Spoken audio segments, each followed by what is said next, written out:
Hello' বন্ধুসকল, ৰাতিপুৱাৰ কেইটামান গুৰুত্বপূৰ্ণ খবৰ আপোনালোকলৈ বুলি আগবঢ়াইছোঁ। আপুনি চৰকাৰী পকী ঘৰৰ বাবে জিঅ' টেগিং কৰিছে নেকি? আহি গ'ল নতুন তালিকা। কিদৰে তালিকাত চাব আপোনাৰ নাম? জিলা ভিত্তিক চাব পাৰিব আপোনাৰ নাম। চৰকাৰী পকী ঘৰৰ বাবে কৰক জিঅ' টেগিং। কেঁচা ঘৰৰ এখন ফটো দিয়ক আৰু পাওক চৰকাৰী পকী ঘৰ। যাৰ এতিয়াও কেঁচা ঘৰ আছে তেওঁলোকে শীঘ্ৰেই পাব পকী ঘৰ। কোনো দৰিদ্ৰ পৰিয়াল কেঁচা ঘৰত থাকিব নালাগে। আৰু বন্ধুসকল, আন এক গাঁও পঞ্চায়তৰ খবৰলৈ আগবাঢ়িছোঁ। গাঁও পঞ্চায়তলৈ কেবিনেটৰ 20টা ডাঙৰ ঘোষণা। 11 জুলাইৰ পৰা 30 জুলাই পৰ্যন্ত পঞ্চায়ত জিলা পৰিষদৰ সভাপতি উপ-সভাপতি নিৰ্বাচন হ'ব। প্ৰথমবাৰলৈ জিলা পৰিষদৰ আঞ্চলিক পৰিষদৰ সভাপতি উপ-সভাপতি নিৰ্বাচন কৰিব পাৰিব পঞ্চায়ত সদস্যই। সম্পূৰ্ণ প্ৰক্ৰিয়াৰ বাবে 21 জুনৰ পৰা 10 জুলাই দিন ধাৰ্য কৰা হৈছে। প্ৰতিখন জিলা আয়ুক্তই নিৰ্ধাৰণ কৰিব সময়সূচী। আঞ্চলিক পঞ্চায়তৰ সভাপতি উপ-সভাপতিৰ বাবে 11 জুলাইৰ পৰা 20 জুলাইৰ ভিতৰত দিন ধাৰ্য।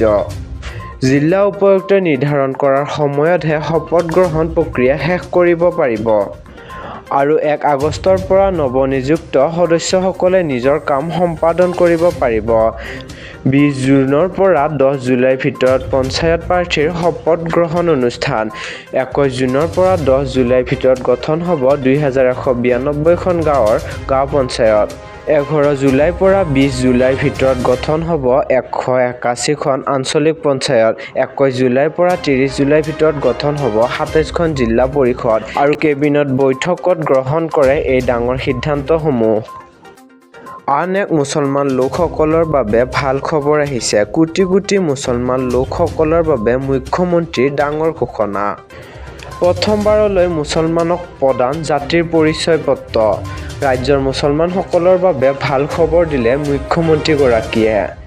মুছলমানে আনুষ্ঠানিকভাৱে লিখিব পাৰিব জাতিৰ পৰিচয়। চৈয়দ, জলহা আদি সকলে লিখিব পাৰিব। কিয়নো এইবাৰ বিজেপিক মুছলমান লোকসকলে ভোট দিবলৈ সাহস কৰিছে।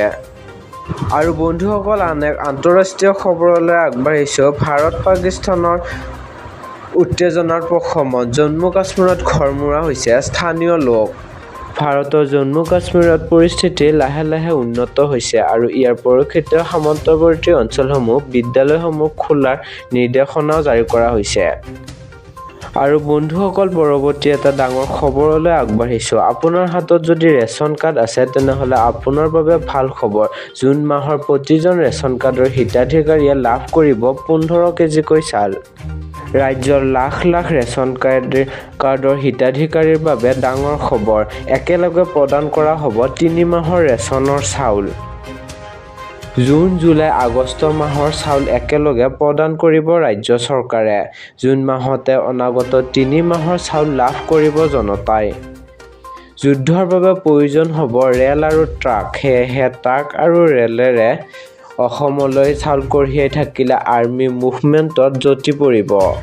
সেয়েহে একেলগে 3 মাহৰ চাউল ৰাইজক দিয়াৰ সিদ্ধান্ত। কেবিনেট বৈঠকৰ অন্তত মুখ্যমন্ত্ৰীৰ ডাঙৰ ঘোষণা। আৰু বন্ধুসকল, আন এক খবৰলৈ আগবাঢ়িছোঁ। মহামাৰী কৰোনাৰ বিশেষ সংক্ৰমণ। দ্ৰুতগতিত বিয়পিছে মহামাৰী ক'ভিড। কৰোনাৰ ভয়াৱহ দ্ৰুত সংক্ৰমণক লৈ হংকং, ছিংগাপুৰত জাৰি হাই এলাৰ্ট।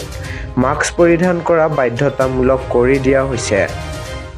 হঠাৎ ভয়াৱহ ৰূপ ধাৰণ কৰিছে ক'ভিডে। এই পৰ্যন্ত 31জন লোকৰ মৃত্যু হৈছে ক'ভিড ৰোগত।